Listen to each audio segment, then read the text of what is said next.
I know what I know Thank you. really, that the history of the world is always the history of weak people fighting strong people. Of weak people who has a correct case fighting strong people who use their strength to exploit the weak. Turn to the fighting that's been going on in Jordan in the recent weeks. It's your organization that's been one side of the fight. What has it achieved? One thing, that we have a case to fight for. That's very much. These people, the Palestinian people, prefer to die standing than to lose its case. We achieved proving that the king is wrong. We achieved proving that this nation is going to continue fighting till victory. We achieved that our people could never be defeated. We achieved teaching every single person in this world that we are a small, brave nation who are going to fight to the last drop of blood to put justice for ourselves after the world failed in giving it to us. This is what we achieved. It does seem that the war, the civil war, has been quite fruitless. It's not a civil war. It's a people defending themselves against a fascist government, which you are defending because just King Hussein has an Arab passport. It's not a civil war. Well, the conflict... It's not a conflict. It's a liberation movement fighting for justice. Well, whatever it might be best called... It's not whatever, because this is where the problems start. Because this is what makes you answer all your questions, all your questions. This is exactly where the problems start.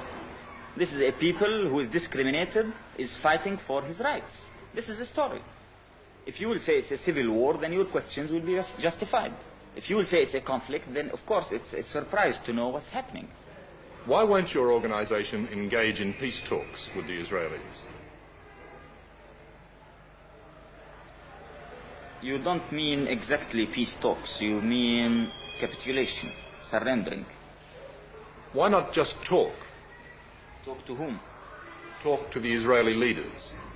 That's kind of conversation between the sword and the neck, you mean? Well, if there were no swords and no guns in the room, you could still talk.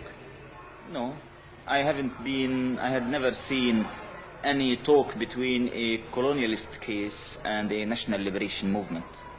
But despite this, why not talk? Talk about what? Talk about the possibility of not fighting. Not fighting for what? Not fighting at all, no matter what for. Yeah, people usually fight for something and they stop fighting for something. So you can't tell me even why should we speak about what? Well, stop fighting. For what? Or talk about stop fighting why? Talk to stop fighting, to stop the death and the misery, the destruction, the pain. The misery and the destruction and the pain and the death of whom? Of Palestinians, of Israelis, of Arabs. Of the Palestinian people who are uprooted, thrown in the camps, living in starvation, killed for 20 years, and forbidden to use even the name Palestinians. They're better that way than dead, though. Maybe to you, but to us, it's not. To us, to liberate our country, to have dignity, to have respect, to have our mere human rights, is something as essential as life itself. You called King Hussein a fascist. Who else amongst the Arab leaders are you totally opposed to? We consider the Arab governments two kinds.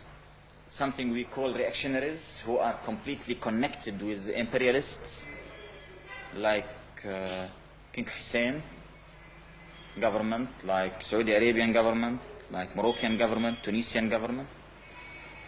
And then we had some other Arab governments which we call the military petit bourgeoisie governments. That's like Syria, Iraq, Egypt, Algeria, so on. Just to end with, let me go back to the hijacking of the aircraft. On reflection, do you think that is now a mistake? We didn't make a mistake in hijacking them. The contrast. We did one of the most correct things we ever did.